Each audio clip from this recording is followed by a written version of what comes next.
Hello students, welcome to Magnet Brains. जैसे कि हम अपनी बुक पढ़ रहे हैं संक्षिप्त बुद्ध चरित्र, तो इसके हम 4 अध्याय पूर्ण करा चुके हैं। अब हम आ गए हैं इसके अंतिम और 5वें अध्याय पर। कौन सा है हमारा 5वां अध्याय? महापरिनिर्वाण। मतलब जिस पाठ में भगवान बुद्ध अपने शरीर को छोड़कर निर्वाण प्राप्त करेंगे। इस पाठ के अंतर्गत हम ये सब पढ़ेंगे, निर्वाण प्राप्त करने से पहले और उसके बाद की क्या क्या परिस्थितियां रहेंगी। तो इसके लिए हम ये पाठ आपको हम 2 पार्ट में लेकर उपस्थित हुए हैं। तो जो पहला पाठ हम पढ़ने जा रहे हैं, अब जो हम पढ़ने जा रहे हैं उसमें निर्वाण की ओर, मतलब उनको कब आभास होता है कि उन्हें निर्वाण कितने टाइम बाद प्राप्त करना है और क्या क्या वो करने लगते हैं, ये सब चीजें होंगी। फिर लिच्छवियों, सामंत वगैरह, उनका आग्रह होगा कि उन्हें भी दीक्षित करें और उनके साथ थोड़ा समय बिताएं। तो ये सब चीजें होंगी हमारे से इसके दूसरे टॉपिक में, और तीसरे में वो हमसे निर्वाण प्राप्त करेंगे, महापरिनिर्वाण प्राप्त कर लेंगे। फिर हम उसके बाद इसका सेकंड पार्ट लेकर आपके सामने उपस्थित होंगे। तो अब हम सबसे पहले फर्स्ट पार्ट पढ़ना शुरू करते हैं कि इस पार्ट में हमारे सामने सबसे पहले आ रहा है निर्वाण की ओर, कि जब वो निर्वाण किस तरीके से उनके अंदर आता है, कि अब वो कुछ टाइम बाद निर्वाण प्राप्त करने वाले होते हैं और कैसे वो अपने सभी अनुयायियों को इन सब चीजों के बारे में बताते हैं। भगवान बुद्ध के उपदेश सुनकर और अपना नियंत्रण स्वीकार हो जाने के बाद आम्रपाली ने भगवान बुद्ध से विदा मांगी, उनसे उपदेश लिए और अपने ऊपर अपना ही नियंत्रण करने के बाद वो उनसे अलग चली गई। भगवान बुद्ध की आज्ञा पाकर उसने उन्हें प्रणाम किया और अपने भवन चली गई। इसी समय लिच्छवी सामंत ने भी सुना कि भगवान बुद्ध आम्रपाली के उद्यान में विराजमान हैं, अतः वे सब उनके दर्शन के लिए चल पड़े। उनमें से कुछ सुसज्जित हाथी घोड़ों पर और कुछ रथों पर सवार होकर आए। आम्रपाली के उद्यान के पास पहुंचकर वे अपने वाहनों से उतर गए और भगवान बुद्ध के निकट जाकर नमस्कार करके धरती पर बैठ गए। भगवान बुद्ध ने उन्हें उपदेश देते हुए कहा, धर्म में आप लोगों की श्रद्धा आपके राज्य, बल और रूप से अधिक मूल्यवान है। तो उन्होंने क्या बोला? धर्म में आप लोगों की जो श्रद्धा है वो आपके राज्य, आपका राज्य जितना बड़ा है, आपके पास जितना बल है और आपके पास जितना मूल रूप है उससे कहीं अधिक मूल्यवान है। मैं व्रजियों को भाग्यशाली मानता हूं जिन्हें आप जैसे सत्यार्थी और धर्माज्ञ राजा प्राप्त हुए हैं।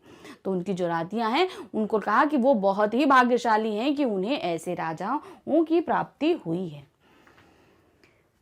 आप सभी शीलवान हैं और शील ही स्वर्ग मार्ग का संकेतक है। मतलब आपके अंदर बहुत अच्छी शीलता है। शीलता मतलब किसी भी चीज को बर्दाश्त करने की जो कैपेसिटी जिसको बोलते हैं, वो शील उनके अंदर बहुत अच्छा है। वही स्वर्ग ले जाने वाली नौका है, इसलिए शील द्वारा अपने चित्त को शुद्ध कीजिए, अज्ञान और अहंकार को दूर कीजिए। आपके अंदर शील अच्छा है, लेकिन जो आपके अंदर अज्ञान और अंधकार है उसको आप लोग दूर करिए, तो आप लोग महानिर्वाण जरूर प्राप्त करेंगे। भगवान बुद्ध के उपदेश सुनकर सभी लिच्छवी सामंतों ने उन्हें फिर सिर झुकाकर प्रणाम किया और भिक्षा के लिए उन्हें अपने घरों पर आमंत्रित किया। कि मतलब हम भिक्षा देना चाहते हैं आप लोग। भिक्षा देना और दीक्षा लेना 2 अलग अलग चीजें। दीक्षा लेना यानी कि बौद्ध धर्म स्वीकार करना, और भिक्षा देना मतलब हम उन्हें कुछ दे रहे हैं, देने का मतलब। तो अब भिक्षा देने के लिए भगवान बुद्ध को उनके घर पर जाना पड़ेगा, तो उन्होंने आमंत्रित किया कि आप जो है हमारे घर आइए। तथागत ने उन्हें बताया कि इसके लिए वह पहले ही आम्रपाली का निमंत्रण स्वीकार कर उसे वचन दे चुके हैं। तो वो भी, आम्रपाली भी भिक्षा देना चाहती थी, तो उन्होंने बताया कि मैंने आम्रपाली का निवेदन स्वीकार कर लिया है, पहले मैं वहां जाऊंगा। यह सुनकर लिच्छवियों को बुरा लगा, परंतु महामुनि के उपदेशों के कारण वे शांत हो गए। भाई नगर वधू हमसे पहले आ गई, तो ये चीज उनको थोड़ा अटपटा लगा, तो क्रोधित हुए, लेकिन उन्होंने उपदेश दिया था महात्मा बुद्ध ने, तो उसके कारण वो सभी शांत हो गए थे और प्रणाम कर अपने अपने घरों को चले गए। दूसरे दिन प्रातः काल आम्रपाली ने भगवान बुद्ध का आतिथ्य सत्कार किया। दूसरे दिन सुबह भगवान बुद्ध कहाँ गए? आम्रपाली के घर गए और अपना अतिथि सत्कार कराया। आम्रपाली के घर से भिक्षा लेकर भगवान बुद्ध चतुर्मास वास के लिए वेणुमती नगर चले गए। चतुर्मास वास मतलब 4 महीनों के वास के लिए कहाँ चले गए? वेणुमती नगर चले गए। वहां वर्षा काल के 4 मास व्यतीत किए। मतलब 4 महीने उन्होंने जो वर्षा काल यानी जिस 4 महीनों में वर्षा होती है वो उन्होंने वहां पर आपका वेणुमती नगर में बिताए। इसके बाद वे पुनः वैशाली आ गए। वहां 4 मास बिताने के बाद फिर से वैशाली आ गए और मरकट नामक सरोवर के तट पर निवास करने लगे। एक सरोवर यानी तालाब था, उसका नाम था मरकट, उसके तट पर निवास करने लगे। जब महामुनि मरकट सरोवर के तट पर एक वृक्ष के नीचे बैठे थे तभी उनके पास मार आया। मार कौन? कामदेव। याद है जब वो दीक्षा लेने के लिए पीपल के वृक्ष के नीचे बैठे थे तो क्या हुआ था? मार ने अपनी सेना अपने पुत्रियों के साथ उन पर आक्रमण किया था। तो अब कौन आया था? मार आया था। तभी उनके पास मार आया, सिर झुकाकर कहने लगा। सिर झुकाकर उनसे क्या बोला? हे मुनि, नैरंजना नदी के तट पर जब आपने बुद्धत्व प्राप्त किया था तो मैं आपसे कहा था कि आप कृत्य हो गए हैं। मतलब आप महानों में महान हो गए हैं। आप निर्वाण प्राप्त कीजिए। भाई पहले परेशान किया, जब नहीं हो पाया तो चला गया था, तो बोला था कृतकृत हो गए हैं, आप निर्वाण प्राप्त कीजिए। उस समय आपने कहा था जब तक मैं पीड़ित और पापियों का उद्धार नहीं कर लेता, मतलब जो लोग दुखी हैं उनके दुखों का निवारण कर लेता और जो पापी हैं उनको उनके पापों से मुक्त नहीं कर देता, तब तक मैं अपने निर्वाण की कामना नहीं करूंगा। तब तक जब तक मैं सबको शांति नहीं दे दूंगा तब तक मैं निर्वाण प्राप्त नहीं करूंगा। अब आप बहुतों को मुक्त कर चुके हैं, बहुतों से मुक्ति के मार्ग पर हैं। मतलब आपने बहुतों को मुक्त किया है और बहुतों से मुक्ति के मार्ग पर भी हैं, आप कर ही रहे हैं अभी। वे सभी निर्वाण प्राप्त करेंगे, अतः अब आप भी निर्वाण प्राप्त कीजिए। तो वो बोलता क्या है कि अब आप भी निर्वाण प्राप्त कर लीजिए। बहुतों को आपने निर्वाण प्राप्त कर दिया और बहुत अभी निर्वाण के पद पर हैं और वो प्राप्त कर लेंगे, तो अब आप भी निर्वाण प्राप्त करिए। मार की विनती सुनकर भगवान बुद्ध ने कहा, मैं अपनी प्रतिज्ञा पूरी कर चुका हूं। मतलब उन्होंने जो प्रतिज्ञा की थी मैं पूरी कर चुका हूं, तुम चिंता मत करो, मैं आज से 3रे मास निर्वाण प्राप्त करूंगा। तो उन्होंने बोला कि आज से 3 महीने बाद मैं निर्वाण प्राप्त कर लूंगा। ये चीज उन्होंने मार से बोल दी कि तुम चिंतित बिल्कुल भी मत हो। भगवान बुद्ध के ये वचन सुनकर मार बहुत प्रसन्न हुआ और मुनि को प्रणाम करके वहां से चला गया। मार क्यों ऐसा चाहता था? क्योंकि भगवान बुद्ध सबको शिक्षित कर रहे थे और उसको डर किस बात का था कि उसका शासन खत्म हो रहा है, क्योंकि सब काम वासनाओं से मुक्त होते चले जा रहे हैं, तो उसका जो राज है वो संक्षिप्त होता जा रहा है, छोटा होता जा रहा है। इसीलिए उसने क्या कहा कि आपने पापियों का जो है उद्धार कर दिया, पीड़ितों का उद्धार कर दिया, अब आप जल्दी निर्वाण प्राप्त कर लीजिए। पता चला आप ज्यादा समय तक तो रहे तो हमारा भाई राज्य खत्म हो जाएगा। तो इस बात जब उन्होंने बोला कि हम 3रे मास हम निर्वाण प्राप्त कर लेंगे तो वो बहुत खुश हुआ और वो वहां से चला गया। मार के चले जाने के बाद भगवान बुद्ध ने अपने आसन पर बैठकर अपनी प्राण वायु को चित्त में ले गए। मतलब अपने आप को केंद्रित किया, ठीक है, अपने चित्त में, अपने मन में केंद्रित किया और चित्त को प्राणों से जोड़कर योग साधना द्वारा समाधि प्राप्त की। यानी कि एक तरीके से वो समाधि में बैठ गए। जैसे ही उन्होंने प्राणों को निरोध किया, मतलब अब क्या था, उनका शरीर के उनके सारे प्राण जो है उनके चित्त में आके यानी कि मन में आकर बैठ गए। आकाश में चारों ओर से उल्कापात होने लगे, चारों तरफ से जो है मीट्रॉइड और जिसको बोलते हैं वो मीट्रॉइड गिरने लगे। धरती कांपने लगी, धरती हिलने लगी, यानी भूकंप आ गए। चारों ओर बिजली चमकने लगी, यानी कि जो आपका बिजली चमकती है बारिश के समय पर वो होने लगा, लाइटनिंग हम जिसको बोलते हैं। और गर्जना होने, लाइटनिंग के साथ जो बहुत ज्यादा गर्जना होती है, आवाज होती है ना, वो होने लगी। सर्वत्र प्रलंबकारी हलचल मच गई, चारों तरफ हलचल सी मच गई थी। इस प्रकार मृत्युलोक, दिव्यलोक और आकाश में हुई हलचल की घड़ी में महामुनि ने गंभीर समाधि से निकलकर कहा। जब उन्होंने देखा कि चारों तरफ इतनी हलचल मची हुई है तब वो समाधि से अपने बाहर आ गए। उन्होंने कहा, आयु से मुक्त मेरा शरीर अब जर्जर हो गया है। मेरा शरीर क्या है, अब आयु से मुक्त है। क्योंकि उन्होंने जो दीक्षा प्राप्त की थी उनकी आयु बढ़ नहीं रही थी, घट नहीं रही थी, कुछ नहीं हो रहा था, मगर वो एक ही जगह स्थिर थी, जिससे उनका शरीर धीरे धीरे कमजोर हो रहा था। वह अब उस रथ के समान है जिसका धुरा टूट गया है। कहने का मतलब शरीर है तो रथ का क्या होता है, धुरा, यानी पहिया जो है ना, पहिया वो टूट जाता है, जिसको हम बोलते हैं एक्सल, एक तरीके से हम बोलेंगे पहियों के ऊपर एक्सल रखा रहता है ना, तो वो टूट जाता है, तो वो टूट गया है, धुरा टूट गया है। मैं इसे अब अपने योग बल से ढो रहा हूं। मतलब मेरे शरीर में अब जान नहीं बची है, मैं जो योग करता हूं, जो साधना करता हूं, उसी से अब इस शरीर को ढो रहा हूं। परंतु जैसे अंडा फोड़कर सभी पक्षी बाहर आ जाता है, वैसे ही अब मैं भी बाहर आ रहा हूं। तो जिस प्रकार से सारे पक्षी अंडे को तोड़कर बाहर निकलते हैं, उसी तरह का मेरा मन भी जो है अब इस शरीर को छोड़कर बाहर निकलने को तैयार है। इस प्रकार की हलचल, अब यहां पर देखिए लिच्छवियों का अनुग्रह शुरू हो रहा है। ठीक है, उन्होंने बोला था ना हमारे घर आकर हमको दीक्षा दान मतलब हमसे भिक्षा ग्रहण करिएगा, तो अब ये वही पार्ट पे हमारा शुरू, क्योंकि अब इन्होंने निर्वाण की तरफ सोच लिया है। अब उससे पहले उनका अनुग्रह जो उन्होंने स्वीकार किया था उसे भी उन्हें पूर्ण करना है। तो क्या है, इस प्रकार की हलचल देखकर आनंद कांपने लगे। आनंद कौन थे? उनके सबसे परम शिष्य थे, जो हमेशा उनके साथ रहते थे। और चक्कर खा के वैसे ही गिर पड़ा जैसे जड़ के कट जाने पर वृक्ष धरती पर गिर पड़ता है। और वो सब देखकर बहुत डर गए और चक्कर खा के जमीन पर गिर गए। थोड़ी देर बाद कुछ संभलकर वह खड़ा हुआ और सर्वज्ञ भगवान बुद्ध से इसका कारण पूछने लगा। जब थोड़ी देर बाद उनको होश आया तो वो खड़े हुए और भगवान बुद्ध से इसका कारण पूछने लगे कि आखिर क्या कारण है इसका, जो ये सब चीजें हुई। उन्होंने बताया कि मेरा भूलोक में निवास का समय अब पूरा हो चुका है। मतलब इस पृथ्वी पर मेरे निवास का समय अब पूर्ण हो चुका है, इसलिए सर्वत्र हलचल है, इसीलिए ये सारी हलचल हो रही है। अब मैं केवल 3 मास और इस पृथ्वी पर रहूंगा, फिर चिंतन निर्वाण प्राप्त करूंगा। मतलब इसके बाद मैं 3 मास यहां रहूंगा और फिर यहां से चला जाऊंगा। यह सुनकर आनंद को बड़ा आघात लगा। भाई उनका परम शिष्य था, उनको बहुत प्यार करता था, उसको बड़ी तकलीफ हुई। उसकी आंखों से आंसू बहने लगे। तथागत ही उसके गुरु थे, स्वजन थे और सर्वत्र थे, क्योंकि भगवान बुद्ध ही उसके लिए सब कुछ थे। वह अत्यंत दुखी होकर रोने लगा। विलाप करते हुए आनंद ने कहा, आप के निश्चित प्रस्थान की बात सुनकर मेरा मन दुखित हो गया। मतलब आपने निश्चित कर लिया कि आप यहाँ से जाने वाले हैं, ये सुनकर मैं बहुत दुखी हो गया हूँ।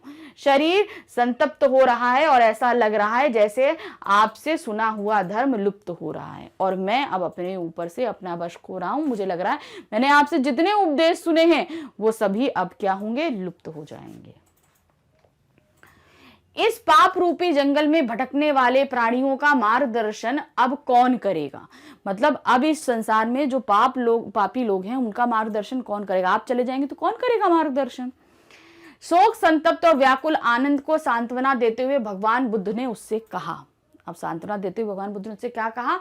हे आनंद, तुम्हें जगत का रहस्य समझना चाहिए। देखो, जो भी जन्म लेता है वह अवश्य मरता है। ये जगत की नियति है, जिसने जन्म लिया है वो अवश्य ही मरेगा। इस लोक में कुछ भी स्वाधीन नहीं है, कोई भी प्राणी अमर नहीं है, कोई भी चीज आजाद नहीं है और कोई भी प्राणी अमर नहीं है। जो पैदा हुआ है वो अवश्य मरेगा। यदि प्राणी अमर होते तो जीवन परिवर्तनशील नहीं होता, फिर मुक्ति का क्या महत्व होता? अगर लोग अमर होते तो हमें मुक्ति की जरूरत ही नहीं पड़ती, हम हमेशा जिंदा ही रहते, परिवर्तन ही नहीं होता कहीं पर। हे आनंद, मैंने तुम्हें संपूर्ण मार्ग दिखा दिया है। बुद्ध किसी से कुछ भी नहीं छिपाता। मैं शरीर रखूं या छोड़ूं, मेरे लिए दोनों ही स्थितियां समान हैं। तो उन्होंने बोला कि मैंने तुम्हें सब कुछ बताया है, सब कुछ सिखाया है। मैं शरीर में रहूं या ना रहूं, मेरे लिए दोनों स्थितियां समान हैं। हाँ, मेरे जाने के बाद मेरे द्वारा जलाया गया यह धर्म का दीपक सदा जलता रहेगा। तुम उसी दीपक के प्रकाश में निद्वंद होकर अपने लक्ष्य को प्राप्त करो। हाँ, उन्होंने बोला हाँ मैं चला जाऊंगा, तो मैंने जो ये धर्म का दीपक जलाया है ये इसको कोशिश करो ये हमेशा जलता रहे और उसी के प्रकाश में तुम हमेशा ज्ञान प्राप्त करते रहो और दूसरों को देते रहो। मेरे जाने के बाद भी जो लोग इस धर्म के मार्ग में स्थिर रहेंगे वे निश्चित ही निर्वाण पद प्राप्त करेंगे। और मेरे जाने के बाद जो भी इस धर्म में परिवर्तन रहेगा, मतलब इनके नियमों को मानेगा, समझेगा, वो हमेशा ही निर्वाण का पद प्राप्त करेगा, मतलब उसे मुक्ति अवश्य मिलेगी। जब भगवान बुद्ध आनंद को समझा रहे थे, जब ये बातें समझा रहे थे, आनंद बहुत दुखित थे तो उनको समझाया जा रहे थे, तभी उनके निर्वाण का समाचार सुनकर सभी लिच्छवी दौड़ते हुए वहां आ गए और भगवान को प्रणाम करके एक और खड़े हो गए।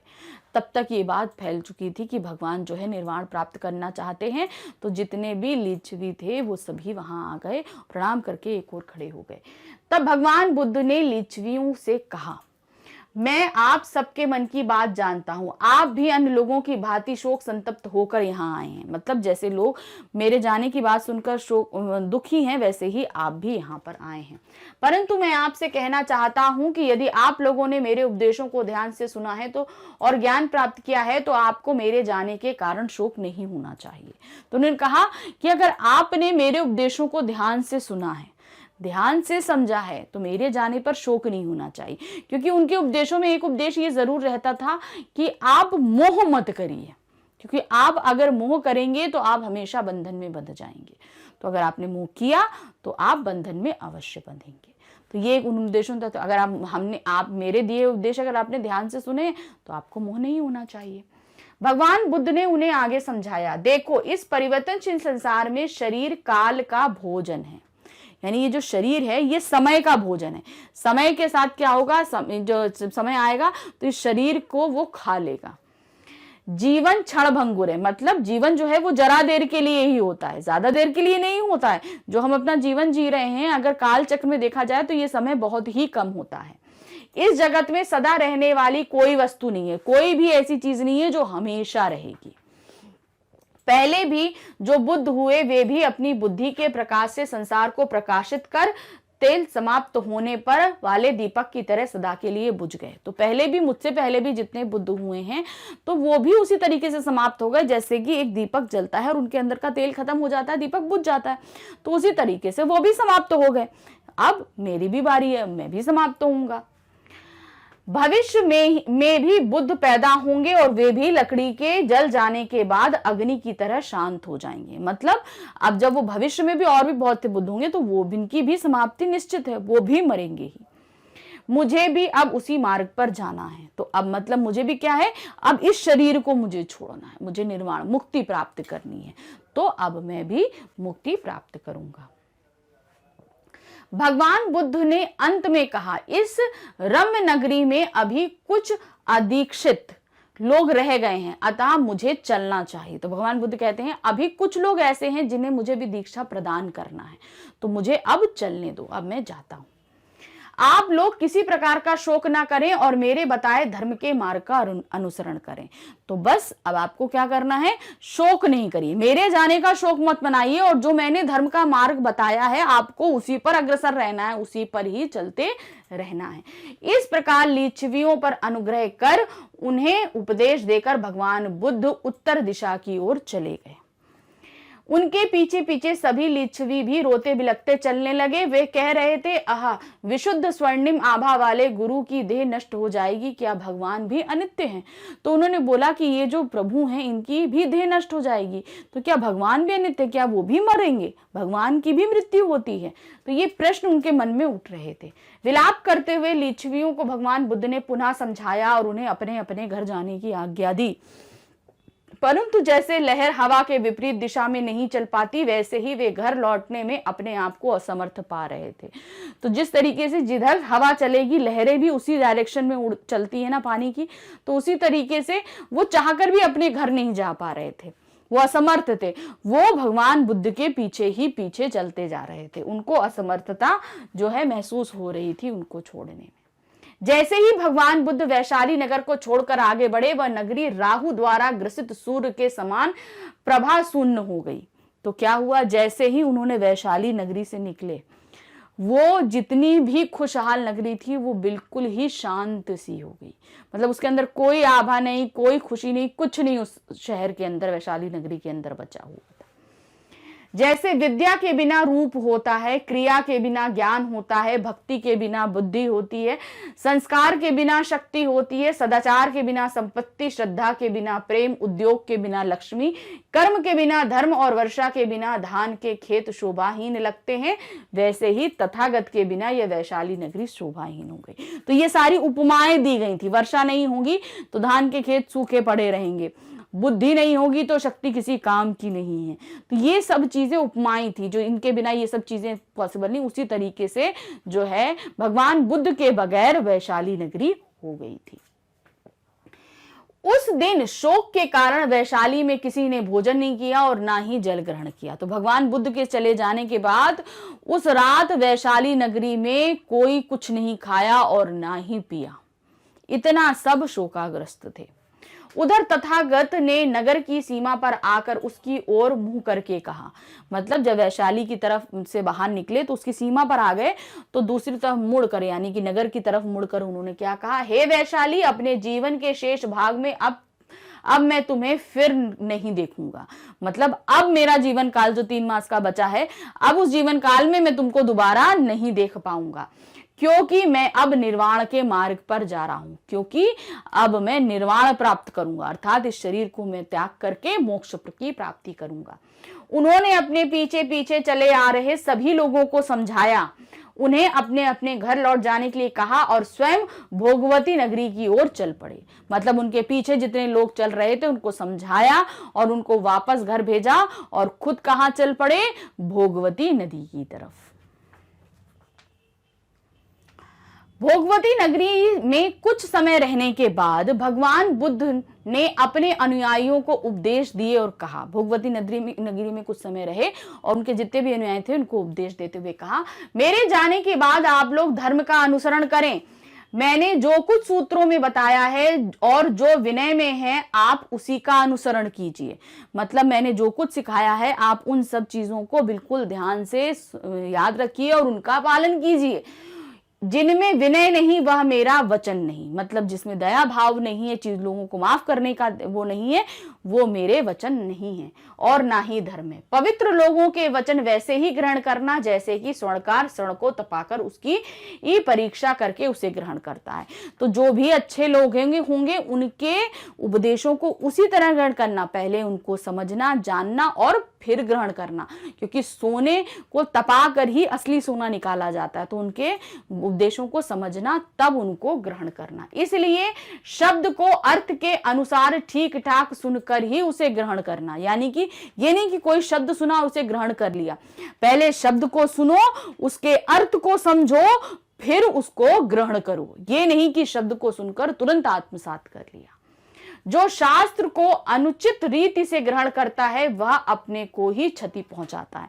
तो जो शास्त्र हमें बताते हैं अगर हम सही ढंग से उसे ग्रहण नहीं करेंगे तो वो क्या कर रहा है, हम अपने आप को क्षति पहुंचा रहे हैं, क्योंकि हम अधूरा ज्ञान दे रहे हैं, अधूरा ज्ञान प्राप्त कर रहे हैं। तो ये किसको नुकसान होगा, हमें अपने आप को नुकसान होगा, हम किसी को नुकसान नहीं देंगे।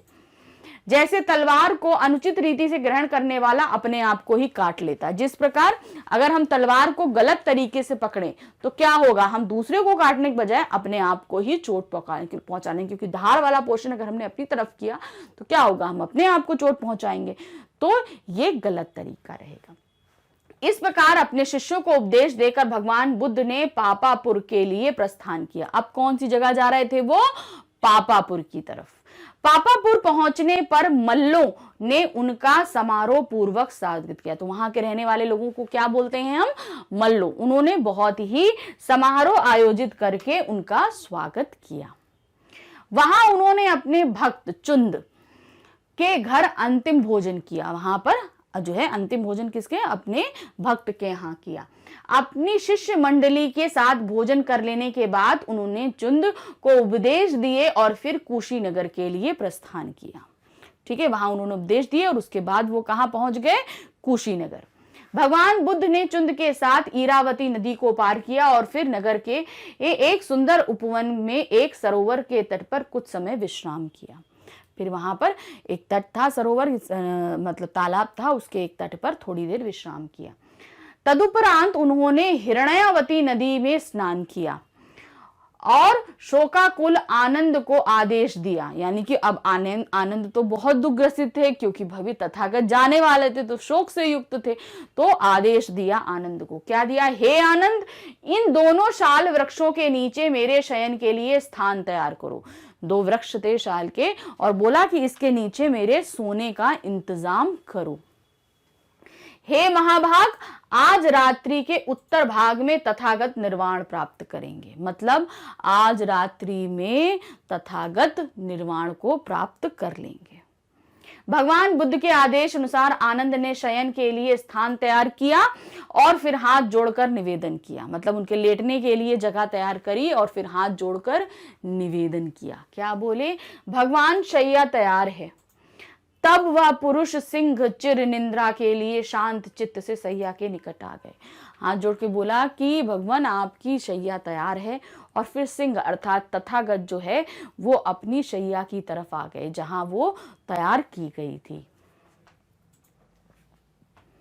ये हाथ का तकिया, मतलब वे हाथ का तकिया बनाए, जैसे ऐसे करके लेट जाते ना, तो वो हाथ का तकिया बनाकर जो है एक पैर पर दूसरा पैर रखकर अपने शिष्यों की ओर उन्मुख होकर दाईं करवट लेट गए। मतलब उनके शिष्यों से जो है दूसरी तरफ मुंह करके लेट गए। उस समय सारी दिशाएं शांत हो गई, सभी पक्षी निशब्द हो गए और सभी जीव जंतु मौन, मानो सारा संसार स्तब्ध हो गया हो। सभी चुप, सारा संसार एकदम शांत था।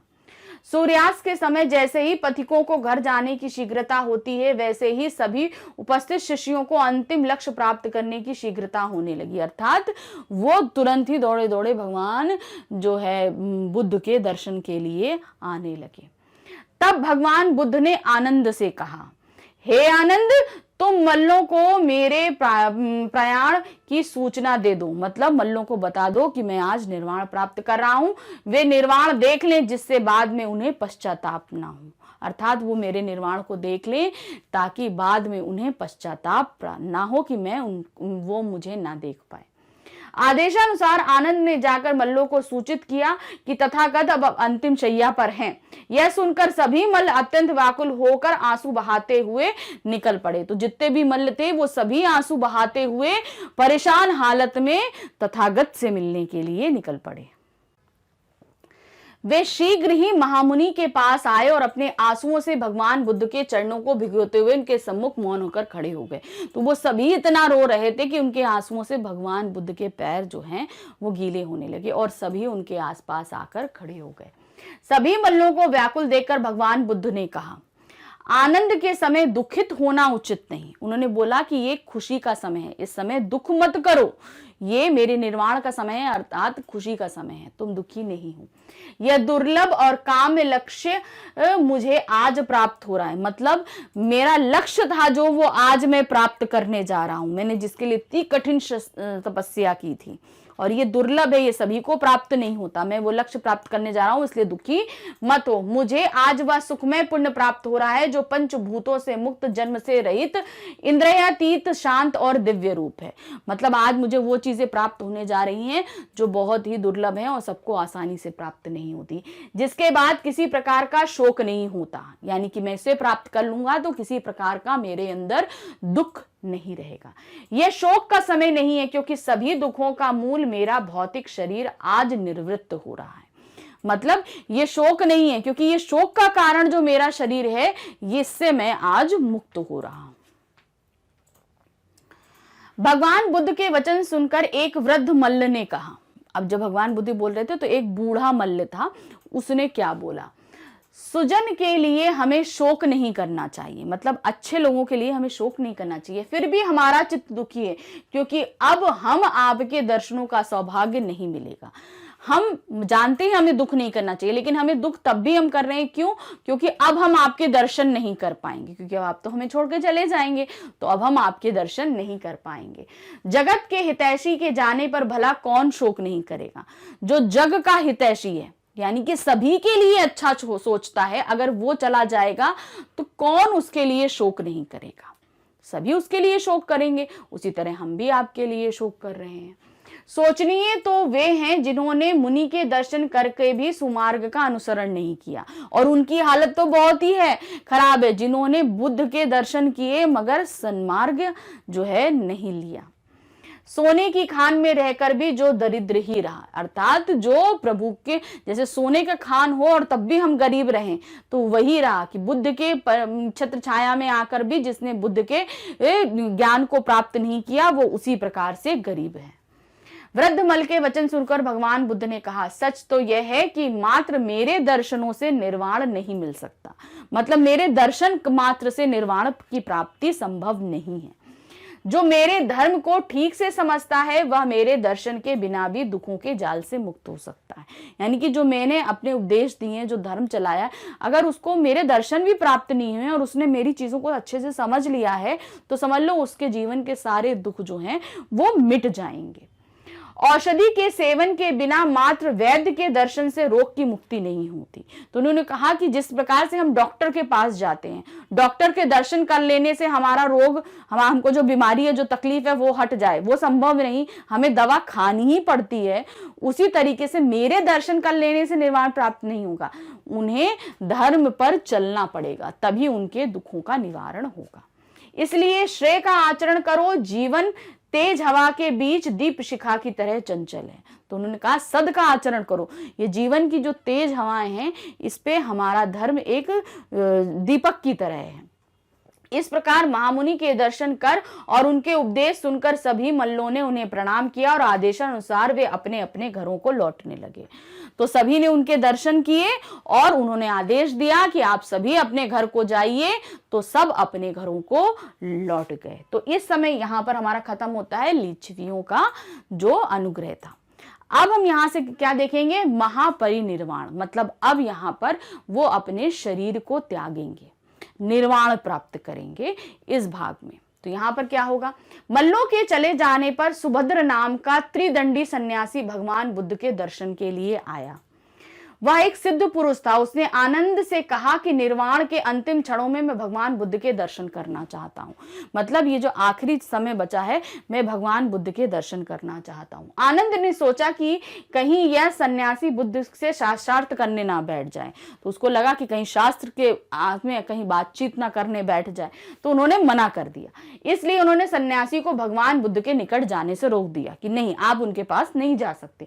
परंतु तथागत ने लेटे लेटे ही आनंद से कहा, हे आनंद, इस जिज्ञासु मुमुक्षु को रोको मत, मतलब इस व्यक्ति को तुम रोको मत, आने दो। यह सुनकर सुभद्र सविनय सुगत के पास गया और प्रणाम करके बोला, उनके सामने गया और प्रणाम करके बोला, हे भगवान, मैंने सुना है कि आपने मोक्ष के जिस मार्ग का प्रतिपादन किया है वह अन्य सभी मार्गों से भिन्न है। कृपा पुंज वह मार्ग कैसा है मुझे बताने की कृपा करें। तो उसने कहा कि मैंने सुना है कि आपने जो निर्वाण का मार्ग प्राप्त किया है ये सभी मार्गों से भिन्न है, तो कृपा करके मुझे इस मार्ग के बारे में बताइए कि ये है क्या।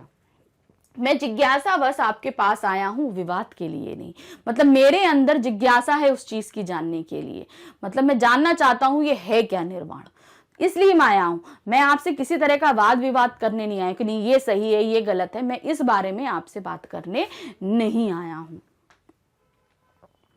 सुभद्र की प्रार्थना सुनकर तथागत ने उसे अष्टांग मार्ग का उपदेश दिया। तो अष्टांग मार्ग क्या थे, सही आचरण, सही आश्रय, सही मार्ग, सही व्यवहार, ये जो अष्टांग मार्ग था तो वो उन्होंने बताया। इसे सुनते ही सुभद्र की ज्ञान दृष्टि सम्यक रूप से खुल गई, मतलब उसे एक दिव्य शक्ति प्राप्त हो गई। वह उसी तरह प्रसन्नता का अनुभव करने लगा जैसे भटका हुआ राही अपने गांव पहुंच जाने पर करता है। तो उसको बहुत प्रसन्नता हुई कि मतलब जैसे हम कहीं भटक जाते हैं और हमें अपनी मंजिल मिल जाए भटकते भटकते, तो हम खुश हो जाते हैं कि इतने परेशान थे। तो वही हाल उसका भी हुआ कि वो इतने सालों से कहीं भटक रहा था, आज उसे वो सही चीज प्राप्त हुई जिसके लिए वो भटक रहा था। उसने गदगद होकर कहा, मैं अब जिस मार्ग का अनुसरण कर रहा था वह श्रेयकर नहीं था, मतलब अभी तक मैं जो चीज को फॉलो कर रहा था वो सही नहीं था। आज मुझे सच्चा मार्ग मिला है, मतलब आज मुझे क्या प्राप्त हुआ है, सही मार्ग प्राप्त हुआ है। सॉरी। अत्यंत प्रसन्न होकर सुभद्र ने भगवान बुद्ध की ओर देखा और आंखों में आंसू भरकर निवेदन किया। फिर बहुत ही विनम्र भाव से सुभद्र उनकी तरफ देखा और उसकी आंखों में आंसू भराए, क्योंकि भगवान बुद्ध तो वो जानता था कि हम निर्वाण प्राप्त करने वाले हैं। हे पूज्य गुरुवर, आपकी मृत्यु का दर्शन करना मेरे लिए उचित नहीं होगा, अतः मैं उससे पहले ही अपनी देह त्याग कर निर्वाण पद प्राप्त करने की अनुमति चाहता हूं। तो उसने कब बोला कि मैं आपको जो है मृत्यु प्राप्त करते हुए नहीं देख सकता, तो मैं आप से पहले ही निर्वाण पद प्राप्त करूंगा, मतलब आप जाएं उससे पहले मैं चला जाऊंगा। ये कहकर त्रिदंडी सुबंत ने भगवान बुद्ध को प्रणाम किया और शैल की तरह स्थिर होकर बैठ गया। प्रणाम किया और जैसे शैल यानी कि छोटा सा पहाड़ जैसे पत्थर बैठता है वैसे वो स्थिर होकर बैठ गया और एक ही क्षण में वायु से बुझे दीपक की भांति निर्वाण को प्राप्त कर लिया और दूसरे ही क्षण जो है उसके प्राण उसके शरीर से निकल गए। उसने अपनी इच्छा के अनुसार अपने प्राण अपने शरीर से निकाल दिए। संस्कार के ज्ञाता तथागत ने तब सुभद्र का अंतिम संस्कार करने का आदेश दिया और कहा, सुभद्र मेरा उत्तम और अंतिम शिष्य था। और उसके अंतिम संस्कार का आदेश दिया और कहा कि ये सबसे उत्तम और मेरा अंतिम शिष्य था, इसलिए इसका अंतिम संस्कार बहुत अच्छे से संपन्न किया जाए। आधी रात बीतने पर जब चांदनी के प्रकाश का विस्तार हुआ, सारा वन प्रदेश पूरी तरह शांत हो गया। मतलब चांदनी रात थी तो पूरा वन प्रदेश यानी जिस वन में वो ठहरे थे वहां पूरी तरह शांति हो गई। तब भगवान बुद्ध ने वहां उपस्थित सभी शिष्यों को बुलाया और अंतिम उपदेश दिया।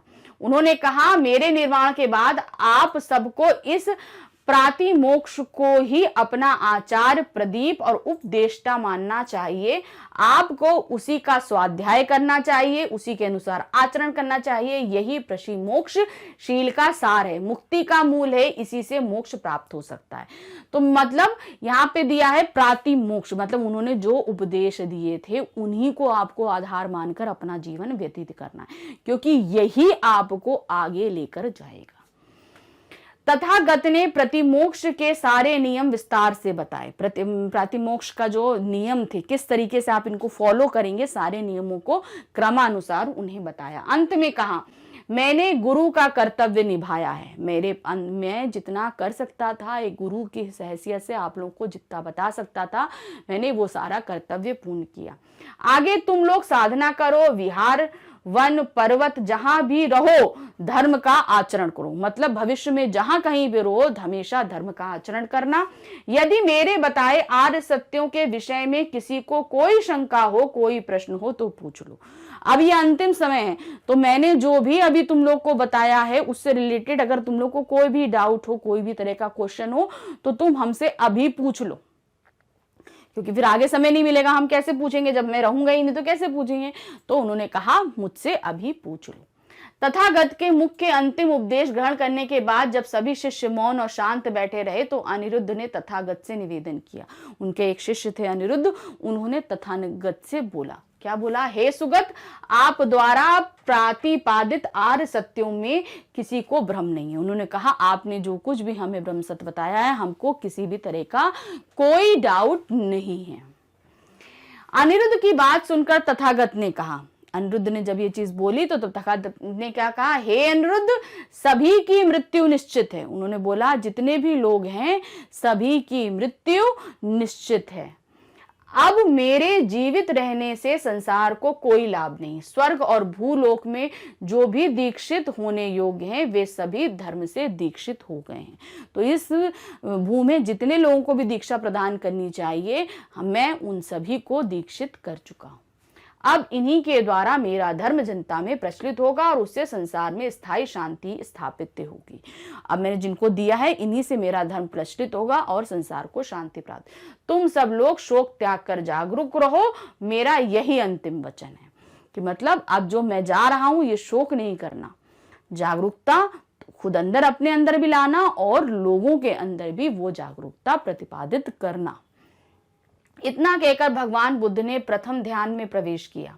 फिर दूसरे ध्यान में, मतलब ध्यान लगाने की भी एक चरण होते हैं, पहले प्रथम चरण में गए फिर द्वितीय चरण में, इस तरह क्रमशः ध्यान के अनेक स्तरों को पार कर पुनः चतुर्थ ध्यान में आए और सदा के लिए शांत हो गए। तो ध्यान के क्रमों को पार करके फिर से चतुर्थ जो चौथा स्थान था वहां आए और हमेशा के लिए वो शांत हो गए, अर्थात उन्होंने निर्वाण प्राप्त कर लिया। तो इस तरीके से महात्मा बुद्ध हम सभी के बीच से चले गए। तो यहाँ पर हमने जो अपना फर्स्ट पार्ट खत्म किया, यहाँ पर हमने आपको जैसे बताया था कि महात्मा बुद्ध किस तरीके से निर्वाण प्राप्त करेंगे ये हमने बताया। अब हम इसका सेकंड पार्ट लेकर आएंगे जिसमें महापरिनिर्वाण के बाद की बात आएगी, कैसे लोग शोकाकुल होते हैं, उनका अंतिम संस्कार किया जाता है और कैसे कैसे उनके स्तूपों की स्थापना करी जाती है, धर्म का प्रचार किया जाता है, ये सारी चीजें हम देखेंगे अपने नेक्स्ट पार्ट में। बस थोड़ा सा इंतजार करिए, हम अभी आपके सामने इसका सेकंड पार्ट लेकर उपस्थित होते हैं। Thank you, bye bye. Hello students, welcome back. जैसे कि हम अपना पाठ पढ़ रहे थे, क्या पढ़े थे? महापरिनिर्वाण। बुक थी हमारी संक्षिप्त बुद्ध चरित्र। तो अभी तक जो हम पढ़ते आए, हम 5वां अध्याय जो पढ़ रहे थे, इसमें भगवान बुद्ध ने अभी तक निर्वाण प्राप्त कर लिया।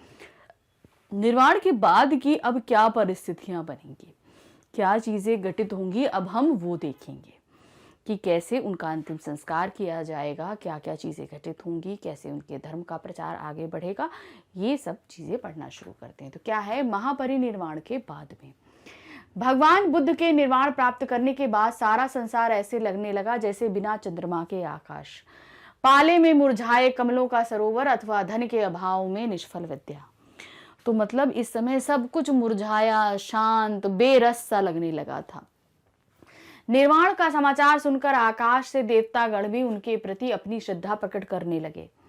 उनमें से एक ने कहा, अहो यह सारा संसार नश्वर है, जहां मृत्यु के लिए जन्म होता है और जन्म के लिए मृत्यु होती है। यानी कि हम मृत्यु हमारी क्यों हो रही है? क्योंकि जन्म होना है, और जन्म हुआ है इसलिए मृत्यु होगी ही होगी। जो जन्म और मृत्यु दोनों से मुक्त है वही भाग्यवान है। मतलब जिसने जन्म और मृत्यु से प्राप्ति कर ली है, कि मतलब अब भगवान बुद्ध का निर्वाण का मतलब यह था कि अब वो जन्म नहीं लेंगे। देखो, ज्ञान की ज्वाला तथा यश रूपी ज्योति को आज काल ने सदा के लिए शांत कर दिया।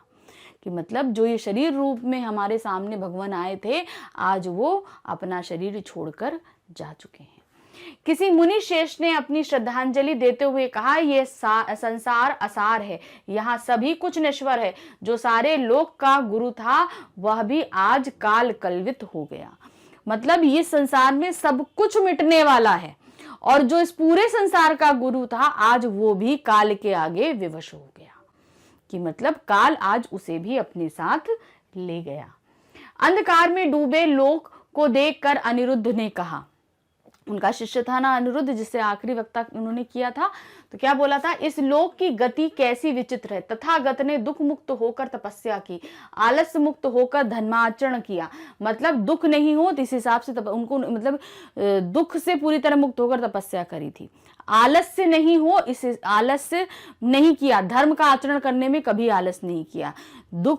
तपस्या दुख के डर से कभी नहीं करी। ऐसा नहीं हुआ कि उनको दुख ही होगा इसलिए तपस्या, उन्होंने तपस्या करी मगर उन्हें कोई दुख नहीं था। लोभ मुक्त होकर योगासन किया, मतलब कुछ नहीं पाना चाहते थे तो उन्होंने योग किया। और अब मोह मुक्त होकर इस शरीर का भी त्याग कर दिया। और मोह मुक्ति यानी कि मोह त्याग दिया, प्यार त्याग दिया। मतलब हम लोग को अपने शरीर से बहुत प्यार होता है, तो उन्होंने उस मोह से भी मुक्ति पा ली और इस शरीर को त्याग दिया। जैसे बुद्धि के बिना विद्या, आचरण के बिना क्रिया तथा दया के बिना धर्म निरर्थक है, वैसे ही शाक्य मुनि के बिना यह संसार आज व्यर्थ लग रहा है। मतलब आज शाक्य मुनि नहीं है तो यह संसार बेकार लग रहा है। भगवान बुद्ध के निर्वाण का समाचार जैसे ही मल्लों ने सुना, वे भी रोते हुए वहां दौड़े चले आए। तो जब उन्हें बताया गया था, आए थे, फिर उन्हें वापस भेज दिया गया था। अब उन्होंने क्या कहते हैं, अपना शरीर त्याग दिया। ये जैसे ही मल्लों ने सुना तो फिर वो रोते बिलखते चले आए और विलाप करने लगे। फिर मल्लों ने मिलकर महामुनि के शव का स्वर्णमय सुंदर शिविका में स्थापित किया। मतलब उनके शरीर को बहुत ही सुंदर सोने की उसमें सजा कर रखा। विविध प्रकार की सुगंधित फूल मालाओं से भक्ति पूर्वक पूजा करी। बहुत ही सुगंधर सुंदर फूल लेकर आए और उनकी पूजा अर्चना करने लगे। शिविका को श्वेत कपड़े से ढका और चंवर डुलाते हुए उसे अपने कंधों पर उठाया। तो उनका जो शरीर था उसको सफेद रंग के एक कपड़े से ढका और अपने कंधों पर उठाते हुए, जो पंखा ढलना जिसको बोलते हैं, उसको क्या बोल रहे हैं उन्होंने कि चंवर डुलाते हुए, पंखा डुलाते हुए उनके शरीर को अपने कंधों पर उठा लिया। भक्ति पूर्वक भगवान बुद्ध की शव शिविका को वे नगर के मध्य भाग में ले गए। मतलब नगर जो था उसके मध्य भाग में लेकर गए। फिर वे नगर के नाग द्वार से बाहर निकले और हिरण्यावती नदी को पार किया। फिर नगर को पार करके नागद्वार से बाहर निकले और हिरण्यावती नदी पार करके भगवान बुद्ध आए थे, फिर उसको पार किया। उन्होंने मुकुट चैत्य के पास चंदन, अगरू और बल्लक आदि से चिता बनाई। तो बहुत ही शुद्ध जो लकड़ियां होती हैं, बहुत ही अच्छी मानी जाती है, उससे चुन चुन के उनकी चिता को तैयार किया और उस महामुनि के शव को रख दिया। उस चिता के ऊपर उस महामुनि के शव को रख दिया। दीपक जलाकर मल्लों ने चिता को आग दी। अब दीपक जलाया कि चिता को आग दी जाए, परंतु बार बार प्रयत्न करने पर भी चिता जल नहीं रही थी। भगवान बुद्ध का प्रिय शिष्य काश्यप अभी मार्ग में था, उसी के अभाव में चिता में आग नहीं लग पा रही थी। तो उनका जो प्रिय शिष्य था काश्यप, उसने उनके दर्शन नहीं किए थे, वो रास्ते में था, इसलिए उनकी चिता में आग नहीं लग रही थी। जैसे ही काश्यप दौड़ते हुए वहां आए और उन्होंने अपने गुरु को साष्टांग दंडवत प्रणाम किया, चिता में स्वतः ही आग लग गई। और जैसे ही काश्यप वहां पहुंचे और दंडवत मतलब पूरा लेटकर उनको प्रणाम किया, बिना किसी अग्नि के वो अपने आप ही चिता जल गई। चिता में अमी ने भगवान बुद्ध के शरीर के मांस, चर्म, बाल और अन्य अवयवों को जला दिया, परंतु उनकी अस्थियां यथावत बनी रही। उन्हें चिता की अग्नि जला नहीं सकी। मतलब उनका शरीर पूरी तरीके से जल गया, लेकिन उनकी जो हड्डियां थी वो जल नहीं पाई, वो बच गई। चिता के शांत हो जाने पर मल्लों ने भगवान बुद्ध की अस्थियों को शुद्ध जल से धोया। जब अग्नि शांत हो गई तो उनकी अस्थियों को उठाया और साफ जल से धोया और उन्हें स्वर्ण कलश में रखा। उसे अपने नगर के मध्य ले गए। लोगों ने महामुनि की प्रशंसा में स्तोत्र गाए, मतलब उनकी प्रशंसा करते हुए गीतों को गाया। किसी ने कहा इस घट में वे धातु यानी कि अस्थियां स्थापित है जिन्हें चिता की अग्नि भी नहीं जला सकी। किसी ने कहा ये अस्थियां मंगलमय हैं और अमूल्य हैं, हम इन्हें यहाँ स्थापित कर रहे हैं जिससे संसार को शांति प्राप्त हो। मतलब उन्होंने स्वर्ण कलश में रख के उसे जो है नगर में स्थापित करने का प्लान किया था। किसी अन्य ने कहा अहो काल कितना निष्ठुर है, इसने महामुनि को भी नहीं छोड़ा जिसने धर्म और यश में सारा चराचर जग चमत्कृत था। तो मतलब किसी ने ये बोला कि ये जो सारा संसार है जिसने प्रकाशित किया, उसको जो है काल नहीं छोड़ा, उनको भी अपने साथ लेकर चला गया। बाद में मल्लों ने अस्थि कलश के लिए अत्यंत सुंदर पूजा भवन का निर्माण करवाया और उस अस्थि कलश को स्थापित किया। तो एक तरीके से जैसे मंदिर का निर्माण करते हैं ना हम लोग, उस तरीके से एक पूरा पूजा स्थल का निर्माण किया गया और वहां पर उनके अस्थि कलश को रख दिया गया। वो स्वर्ण कलश जिसके अंदर उनकी हड्डियां थी यानी कि उनकी अस्थियां थी। कुछ समय तक मल्लों ने भगवान बुद्ध के अधिक अस्थि कलश की विधिवत पूजा अर्चना की। कुछ समय तो विधिवत पूजा करते रहे, परंतु धीरे धीरे पड़ोसी राज्यों से दूत आने लगे और भगवान बुद्ध की अस्थियों को मांगने लगे। मतलब आसपास के राज्य आने लगे कि हमें भी भगवान बुद्ध की अस्थियां चाहिए, तुम ही सारी रख लोगे, हमको भी चाहिए।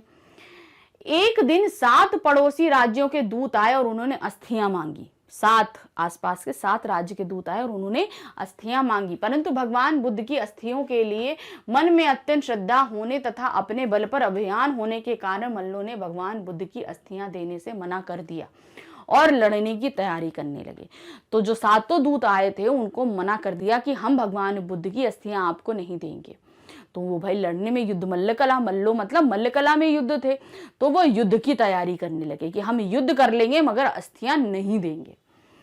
दूत लौट गए और उन्होंने सारी बातें अपने अपने राजाओं से कही। दूतों की बात सुनकर पड़ोसी राजा भी क्रोधित हुए। उन्होंने मिलकर युद्ध करने का निर्णय किया। अब जब दूतों ने जाकर अपने राजाओं को बताया तो भाई राजा क्रोधित हो गए और उन्होंने युद्ध करने के लिए मन बना लिया कि भाई वो युद्ध करने को तैयार है तो हम भी युद्ध करेंगे। भाई वे अपनी अपनी सेना लेकर युद्ध के लिए निकल पड़े। पड़ोसी राज्यों की सेनाओं ने कुशपुर यानी कि कुशीनगर के चारों ओर से घेर लिया और वे मल्लों को ललकारने लगे। मतलब चारों तरफ से, मतलब 7 राज्यों की सेना थी तो चारों तरफ से घिर गए और मल्लों को ललकारने लगे, आओ और युद्ध करो। पुरवासी मल्ल भी संगठित होने लगे। अब कहां पे पुरवासी, कपिल वस्तु के जो उनके सिद्धार्थ जहां पर जन्म लिए थे वहां के पुरवासी भी मल्लों के साथ आ गए युद्ध करने के लिए। उन्होंने विविध प्रकार के शस्त्र अस्त्र धारण किए। वीरों की पत्नियों ने सैनिकों को तिलक लगाए और रणगीत गाए। सभी सैनिक सिंहों की तरह गरजने लगे और शंख बजने लगे। तो जिस तरीके से युद्ध की तैयारी हो गई, उनका राज तिलक हुआ और सभी जो है युद्ध के लिए निकल पड़े कि हम जो है भगवान बुद्ध की अस्थियां नहीं देंगे, उसके लिए चाहे हमें जान गंवानी पड़े, युद्ध करना पड़े, हम करने को तैयार हैं। इसी प्रकार युद्ध के लिए तैयार दोनों पक्षों को देखकर करुणा और दया से भरकर द्रोण नामक एक ब्राह्मण ने सातों पड़ोसी राजाओं के पास जाकर निवेदन किया। तो एक ब्राह्मण थे द्रोण, उन्होंने जाकर क्या दिया, बोला सातों राजाओं जो युद्ध करने के लिए आए थे उनके पास गए और बोला, क्या बोला, राजन, बाहर से शत्रुओं को शस्त्रों से जीतना सरल है। यानी कि अगर कोई शत्रु हमारे सामने है तो शस्त्र से अगर हम जीत लें तो वो बहुत आसान होता है। हम मारेंगे, काटेंगे, सब कुछ करेंगे, हम कर लेंगे, जीत लेंगे अंदर से, या परंतु परकोटे में बैठे शत्रु को जीतना सरल नहीं है। परकोटे मतलब अंदर से में बैठे हुए। यदि नगर को घेर कर अंदर से शत्रुओं को जीत भी लिया तो भी वह धर्म युद्ध नहीं होगा। क्यों? क्योंकि तुम शस्त्रास्त्र से तो जीत जाओगे, क्या उनके दिलों को जीत पाओगे? तो ये धर्म युद्ध नहीं है। ऐसे निरापराध नगरवासियों की हत्या ही कहा जाएगा। तो इसे क्या कहा जाएगा? जो तुम हत्या कर रहे हो नगरवासियों की, ये हत्या कहलाएगी, युद्ध नहीं कहलाएगा। इसलिए थोड़ा सोचिए और शांति का उपाय कीजिए।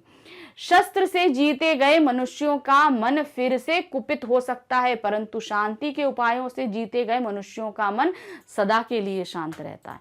अगर हमने शस्त्र से जीता तो वो कुछ समय के लिए शांत रहेंगे, लेकिन फिर से उग्र हो जाएंगे। लेकिन अगर हमने शांति के साथ, धर्म के आचरण के साथ उनके मनों को जीता तो वो हमेशा के लिए शांत रहेंगे और हमेशा हमारे साथ रहेंगे, वो हमारे विरुद्ध कभी नहीं आएंगे। आप लोग जिस शाक्य मुनि का सम्मान करना चाहते हैं, मतलब जिस शाक्य मुनि की अस्थियों के लिए आप लड़ रहे हैं और लेना चाहते हैं, उसी की आज्ञा से, उसी के उपदेशों के अनुसार शांति का उपाय कीजिए। तो उन्होंने जो उपाय बताए थे, उन्होंने जो उपदेश दिए थे, उन्हीं उपदेशों में से इस बात का उपाय निकालिए। युद्ध उन्होंने कभी नहीं बोला था, उन्होंने हमेशा अहिंसा बोली थी। तो युद्ध तो हिंसा में आ जाती है, तो ये तो उनके उपदेश के खिलाफ था। तो उन्होंने वही बोला, उन्होंने जो उपदेश दिए हैं उसी के अनुसार आचरण कीजिए। द्रोण की बातें सुनकर सातों राजाओं का क्रोध कुछ शांत हुआ। उन्होंने उनसे कहा, हे ब्राह्मण, आप सत्य कहते हैं। हम लोगों की धर्म में, प्रेम में पूरी आस्था है, परंतु हमें अपने बल पर भी पूरा विश्वास है। मतलब हम प्रेम में करते हैं, लेकिन हमें अपने बल पर विश्वास है कि हम जीत जाएंगे। हमने शाक्य मुनि के अतिशय भक्ति के कारण ही शस्त्र ग्रहण किया। मतलब हम शाक्य मुनि से उनकी अत्यधिक भक्ति करते हैं, उनकी अस्थियों को पाने के लिए ही तो हमने शस्त्र ग्रहण किया है। मतलब हम उनको पाना चाहते हैं, इसीलिए तो हमने शस्त्र ग्रहण किया है। हम तो शाक्य मुनि की पूजा के लिए लड़ रहे हैं, मतलब उनकी पूजा करना चाहते हैं, इसलिए लड़ रहे हैं। यदि यह कार्य बिना युद्ध के हो जाए तो हमें कोई विरोध नहीं है। अगर इसके लिए हमें युद्ध ना करना पड़े और तभी ये काम हो जाए तो हमें कोई प्रॉब्लम नहीं है, हमको तो खाली उनकी अस्थियां चाहिए। आप हमारे दूत बनकर जाइए और मल्लों को समझाइए। अब उन्होंने द्रोण ब्राह्मण को ही क्या बना दिया, जो है दूत बना दिया कि आप जाइए, हमारे दूत बन के मल्लों के पास में जाइए। हमारा उनसे कोई बैर नहीं है, हम तो भगवान बुद्ध के प्रति अपनी श्रद्धांजलि समर्पित करना चाहते हैं। मतलब हम मल्लों से कोई युद्ध नहीं, मतलब हमारी उनसे कोई दुश्मनी नहीं है, कोई बैर नहीं है, कुछ नहीं। हम तो खाली भगवान बुद्ध के प्रति अपनी श्रद्धांजलि व्यक्त कर रहे हैं, हम उनको चाहते हैं। इस प्रकार पड़ोस राजाओं से बात करके ब्राह्मण द्रोण कुशीनगर गए। अब कहाँ गए? कुशीनगर, यानी जहां पर मल्लों का शहर था। और उन्होंने मल्लों को समझाया, मल्लों को बात को समझाया। क्या समझाया? हे मल्लों, नगर के बाहर जो 7 राजा अपनी सेनाओं के साथ खड़े हैं, उनके पास अमोघ आयुध हैं। मतलब जो बाहर राजा खड़े हैं उनके पास बहुत सारे अस्त्र शस्त्र हैं, मतलब जिसे आप भेद नहीं पाएंगे। और उनका बल अजय है और उनके पास बल भी बहुत अधिक है, परंतु वे शाक्य मुनि के धर्म के कारण डरे हुए हैं। मतलब शाक्य मुनि ने जो उपदेश दिए हैं उनके धर्म के कारण वो थोड़े से डरे हुए हैं। वे यहाँ राज्य प्राप्ति के लोभ से नहीं आए हैं और ना ही अहंकार वश आए हैं। वो यहाँ पर राज्य नहीं लेना चाहते आपका, और ना ही उन्हें अहंकार है कि वो बहुत ही शक्तिशाली हैं। वो इन दोनों कारण से नहीं आए हैं। भगवान बुद्ध जैसे आपके गुरु हैं वैसे ही वे हमारे भी गुरु हैं और इन राजाओं के भी हैं। तो भगवान बुद्ध जैसे आपके गुरु थे वैसे मेरे भी गुरु हैं, यानी कि द्रोण के भी गुरु हैं और उन 7 राजाओं के भी गुरु हैं। मतलब हम सभी के वो गुरु थे। इसलिए ये राजा भी शाक्य मुनि की अस्थियों के लिए पूजा के लिए आए हैं। मतलब ये राजा क्या है, ये शाक्य मुनि की अस्थियों की पूजा करना चाहते हैं, इसीलिए यहाँ पर पधारे हैं। तो यहाँ पर ना वो बल राज्य चाहते हैं, ना ही अहंकार है उनके अंदर। शाक्य मुनि का उपदेश है कि धन की कृपणता उतना बड़ा पाप नहीं है जितना बड़ा धर्म की कृपणता है। तो उन्होंने बोला धन को चुरा लेना जो है वो उतना बड़ा पाप नहीं है जितना अगर हम धर्म के साथ छल करते हैं वो ज्यादा बड़ा पाप है। राजाओं का संदेश है कि यदि आप भगवान बुद्ध की धातु यानी अस्थियां नहीं देना चाहते तो नगर के द्वार के बाहर आइए और वीर अतिथियों का स्वागत कीजिए। तो उन्होंने कहा कि अगर आप नहीं देना चाहते हैं तो नगर के बाहर आइए और हम वीरों का स्वागत करिए। द्रोण ने आगे कहा, यह इन राजाओं का संदेश है जो सद्भाव और साहस से भरा है। मतलब जो राजा बाहर खड़े हैं ये उनका संदेश है जो मैंने अभी आपको बताया। मैंने इनकी बातों को धैर्यपूर्वक विचार किया, अतः मेरी भी बात सुनिए। कलह से ना किसी का सुख मिलता है और ना ही धर्म होता है। यानी कि अगर किसी तरह का लड़ाई झगड़ा होता है, कुछ भी होता है, तो उससे किसी को सुख प्राप्त नहीं होता, किसी की भलाई नहीं होती, कुछ नहीं होता उससे। कलह मतलब नुकसान ही नुकसान है। शाक्य मुनि ने सदा क्षमा का उपदेश दिया है, यानी कि महात्मा बुद्ध ने हमेशा हमें क्षमा करने यानी विनय रखने का उपदेश दिया था।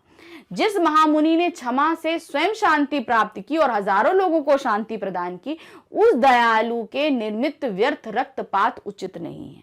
तो उन्होंने बोला जिसने खुद शांति प्राप्त करी और उसी दया से दूसरों को भी शांति दी, उसके लिए इतनी लड़ाई झगड़ा मुझे तो नहीं लगता कि ये सही है। निमित्त मात्र मतलब वो सही रास्ता नहीं है। इसलिए आप लोग इन राजाओं को धातु प्रदान कीजिए, यही आपका धर्म है। इससे आपको यश मिलेगा, ये सभी राजा आपके मित्र हो जाएंगे और सारी जनता को शांति मिलेगी। तो यहाँ पर द्रोण ऋषि ने क्या बोला कि आप इन अस्थियों के कुछ अंश सभी को दे दीजिए, इससे आपको भी शांति मिलेगी, उन्हें भी शांति मिलेगी, किसी तरह का युद्ध नहीं होगा और सभी लोग शांति से रहेंगे। द्रोण की बातें सुनकर मल्लों का क्रोध शांत हो गया। उन्होंने कहा, हे विप्रव, विप्रव मतलब ब्राह्मण, आपके वचन बड़े कल्याणकारी हैं। मतलब आपने जो वचन दिया है ये सभी के कल्याण के लिए है। आप हमें सन्मार्ग पर ले आए हैं, आपने जैसा कहा हम वैसा ही करेंगे। उन्होंने कहा आप हमें सही रास्ते पर लेकर आए हैं, इसलिए आपने जैसा कहा हम वैसा ही करेंगे। इस प्रकार द्रोण के प्रयत्नों से विवाद का अंत हुआ। तो जो भी विवाद चल रहा था उसका अंत हो गया। फिर सबने मिलकर भगवान बुद्ध की मंगलमय धातुओं को 8 भागों में बांटा। भाई 7 तो वो थे और खुद मल्ल थे, तो उन्हें किस में बांटा गया? 8 भागों में बांटा गया। एक भाग प्रत्येक राजा को दिया गया और एक भाग स्वयं मल्लों ने अपने पास रखा। भगवान बुद्ध की अस्थियां लेकर 7 राजा प्रसन्नता पूर्वक अपने अपने राज्यों में लौट गए। तो सब जिस लिए आए थे उनको अस्थियां मिल गई और वो सभी अपने राज्यों की तरफ वापस चले गए। उन्होंने अपनी अपनी राजधानी में इन अस्थियों के स्तूप बनाए और उनकी पूजा करी। तो बहुत जगह आप लोगों ने बौद्ध धर्म के स्तूप दिखे ना, तो उन सभी के राजाओं की राजधानियों में इसके स्तूप स्थापित हुए। द्रोण ने भी अपने देश में स्तूप बनवाने के लिए वह घट लिया, यानी कि जो घट था जिसके अंदर रखा था वो घट लिया, जिसमें पहले सभी अस्थियां रखी थीं, यानी कि वो घट जिसमें अस्थियां रखी थी। पिसल जाति के बुद्ध भक्तों ने भगवान बुद्ध के शरीर की राख ली। तो दूसरे जो लोग थे उन्होंने जो राख, जो अस्थियां तो थी वो तो हड्डियां थी, जलने के बाद जो राख बची थी वो किसने ली थी? पिसल जाति के जो बुद्ध भक्त थे उन्होंने उनकी राख ली थी। इस प्रकार प्रारंभ में श्वेत पर्वतों के समान 8 स्तूपों का निर्माण हुआ। तो सबसे पहले कहाँ हुआ? 8 स्तूपों का निर्माण हुआ था, जिनमें भगवान बुद्ध की अस्थियां रखी गई थी। यानी कि इन स्तूपों का निर्माण क्यों हुआ था? क्योंकि यहाँ पर भगवान बुद्ध की अस्थियां रखी हैं। द्रोण के घट वाला 9वां स्तूप बना और 10वां स्तूप बना, मतलब उस घट वाला और फिर राख वाला 10वां स्तूप, जिसमें भगवान बुद्ध के शरीर की राख रखी गई थी। 10वां स्तूप जिसमें उनके शरीर की राख रखी गई थी। स्तूपों के निर्माण के बाद राजा, सामंत तथा अन्य सभी जन इनकी पूजा करने लगे। तो जब इनकी सभी स्थापना हो गई, स्तूपों का निर्माण हो गया, तो प्रतिदिन उनकी पूजा अर्चना होने लगी। स्तूपों पर अखंड ज्योति जलती रहती तथा रात दिन घंटे बजते रहे। अखंड ज्योति मतलब जो कभी नहीं बुझती, हमेशा वो ज्योति जलती ही रहती और उसमें हमेशा घंटे बजते रहते। कुछ समय की बात, एक दिन राजगृह में 500 बौद्ध भिक्षु इकट्ठा हुए। कुछ समय राजगृह जहां पर वो रहा करते थे, और भगवान बुद्ध द्वारा परिवर्तित धर्म को स्थायी रूप देने के लिए उन्होंने विचार विमर्श किया। तो जब उन्होंने जो धर्म स्थापित किया था उसको स्थायी रूप दिया, कि मतलब हमेशा वो स्थापित रहे। सभी भिक्षुओं ने मिलकर भगवान बुद्ध के उपदेशों का संग्रह करने का निर्माण किया, कि अब उन्होंने ये निर्णय किया कि अब जितने भी उन्होंने उद्देश्य दिए थे उनका हम संग्रह करेंगे, उनको एकत्रित करेंगे। आनंद सदा भगवान बुद्ध के साथ रहे। उनके शिष्य, प्रिय शिष्य थे आनंद, वो शुरू से लेकर आखिरी तक भगवान बुद्ध के साथ थे। उन्होंने उनके मुख से सभी धर्म उपदेशों को सुने थे, यानी कि आनंद ने भगवान बुद्ध के मुख से सभी धर्म उपदेशों को सुन रखा था, उन्होंने जितने भी उपदेश दिए थे। इसलिए सभी भिक्षुओं ने आनंद से निवेदन किया कि संसार के कल्याण के लिए वे सभी धर्मोपदेश को दोहराएं। तो उन्हीं सभी बौद्ध भिक्षुओं ने आनंद से बहुत ही आग्रह किया कि उन्होंने जितने भी उपदेश सुने थे आप कृपा करके उनको दोहराइए, ताकि हम उनको सुन सकें और समझ सकें।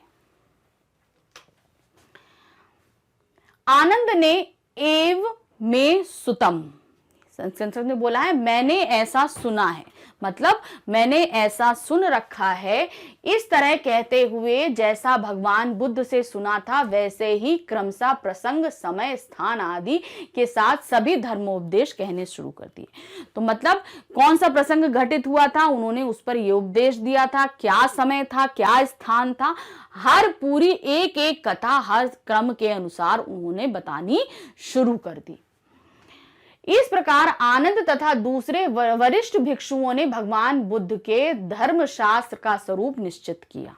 तो उन्होंने जितने उपदेश दिए थे उससे पूरा एक शास्त्र का निर्माण किया गया।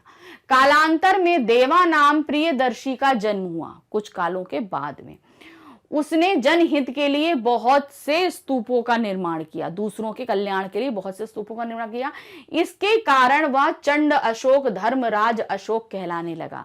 यानी कि अशोक ने बौद्ध धर्म को बहुत ज्यादा प्रचार प्रसार किया था। तो ये इसकी बात हो रही है कि उसके बाद जब ये भाई इतना सब कुछ हुआ तो बौद्ध धर्म के प्रचार प्रसार के लिए एक अशोक नाम, धर्मराज अशोक का जन्म हुआ था, जिसने बाद में बौद्ध धर्म का बहुत अधिक प्रचार प्रसार किया।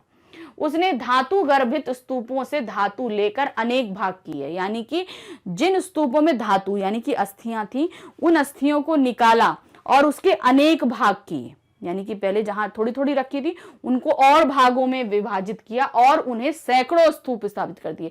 मतलब हर जगह उसने भगवान बुद्ध के अंश रख रख के उनके स्तूपों की स्थापना कर दी।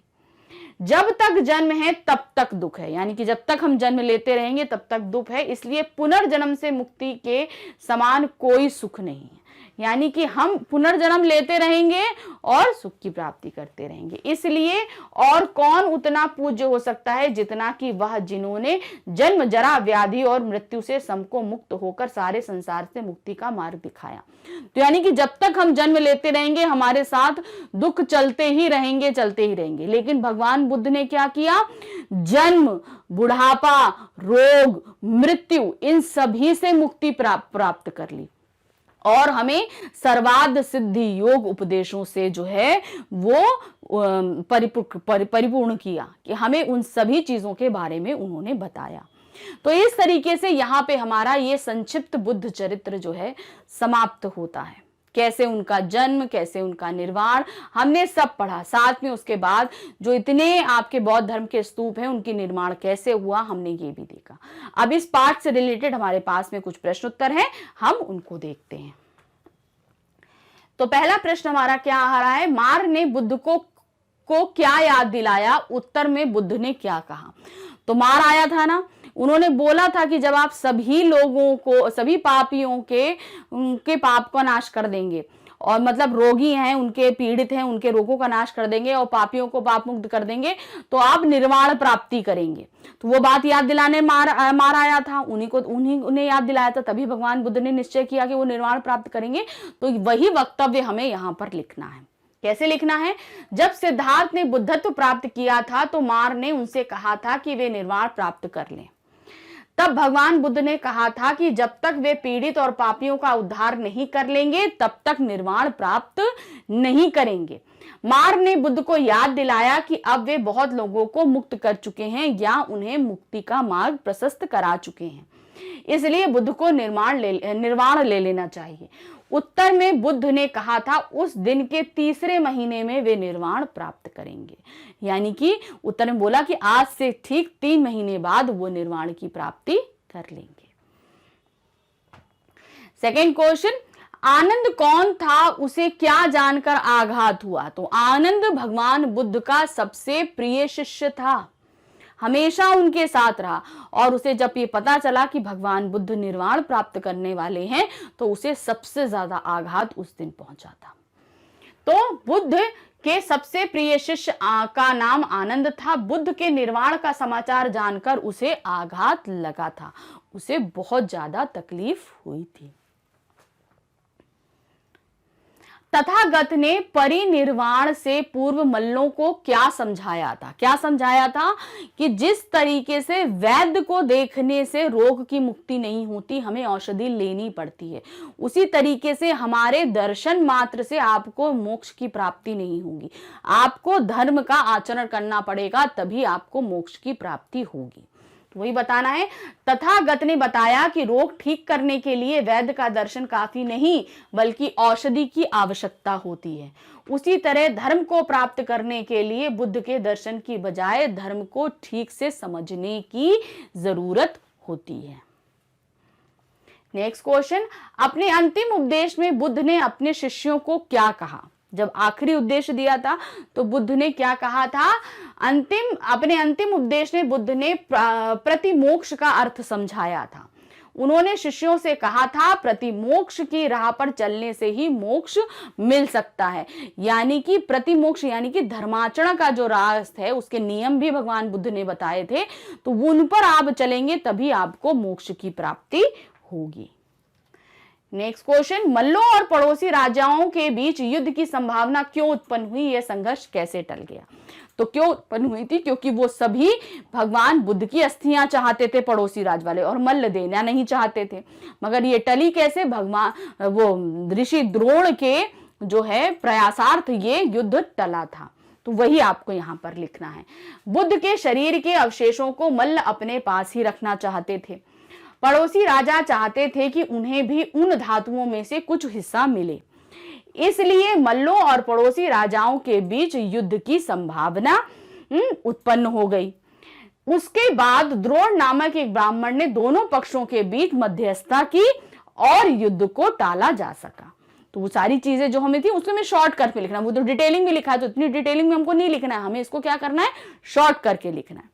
अब हम आ गए अपने लास्ट क्वेश्चन पे। लास्ट क्वेश्चन क्या पूछ रहा है? भगवान बुद्ध के उपदेशों को संग्रह करने का भार किसे सौंपा गया और क्यों?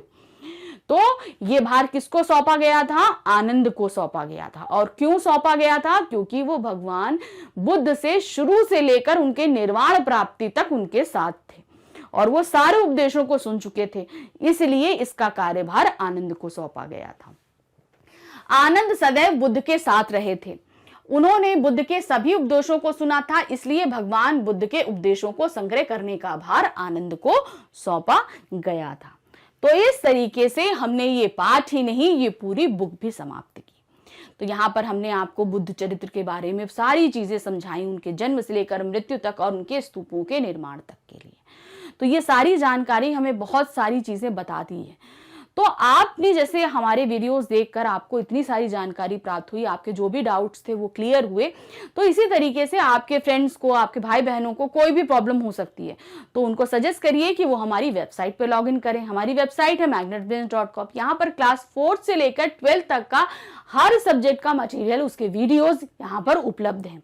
तो आपको कहीं पर भी कोई प्रॉब्लम हो, आप उससे रिलेटेड वीडियो देखिए और आप अपने डाउट्स क्लियर करिए। हमारे वीडियोस आपको यूट्यूब पे भी मिल जाएंगे, उनको देखिए और अपनी पढ़ाई को और आसान बनाइए। Thank you, bye bye.